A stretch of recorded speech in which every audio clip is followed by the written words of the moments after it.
50 personnes sont capturées et enfermées dans une salle mystérieuse. Chacune a un cercle rouge sous ses pieds. Elles ne peuvent pas sortir de ce cercle rouge, ni toucher les autres. Sinon elles recevront une décharge électrique. Au centre se trouve un dispositif noir qui contrôle la vie et la mort. Toutes les 2 minutes, il émet un courant électrique, sélectionnant au hasard un chanceux parmi les 50 personnes. La personne électrocutée voit apparaître un halo lumineux dans sa main, puis est traînée dans l'obscurité par une force mystérieuse. Tout le monde découvre progressivement le schéma du courant électrique. Il s'agit en réalité d'un jeu de vote.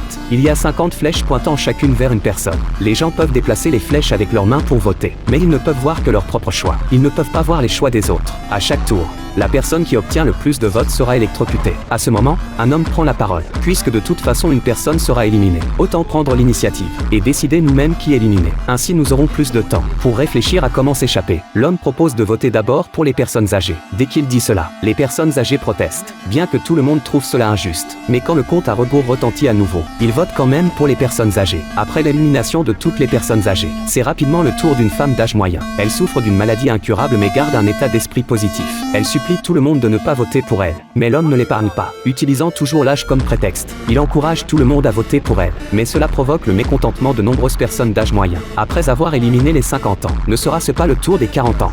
La salle compte majoritairement des personnes d'âge moyen. Tout le monde vote sans hésitation pour l'homme, pour trouver des indices pour sortir. La femme d'âge moyen propose que chacun se présente. Peut-être pourront-ils trouver quelques indices. Une femme commence d'abord par présenter sa famille. Elle parle pendant très longtemps, sans jamais aller à l'essentiel. Personne ne se soucie vraiment de sa situation familiale. À ce moment, le compte à rebours retentit. Tout le monde vote directement pour elle. Les gens ne veulent plus se présenter, car plus on se fait remarquer, plus on devient facilement une cible. À ce moment, l'homme, pour obtenir de la compassion, dit que la femme à côté de lui est sa femme, espérant que personne ne votera pour elle. Cette tactique fonctionne effectivement. Tout le monde vote pour la vieille dame à côté. À ce moment, le policier dans le coin prend soudain la parole. Il reconnaît qu'un voyou à côté a un casier judiciaire. Ce genre de personne mérite d'être puni. Alors tout le monde vote silencieusement pour lui, pour pouvoir survivre. Il commence à essayer d'autres méthodes. Voter pour la personne à leur droite. Ainsi tous auraient le même nombre de votes. Mais le résultat est une égalité. 2 personnes sont sélectionnées. Un homme d'âge moyen, une femme enceinte. Tout le monde doit revoter entre deux.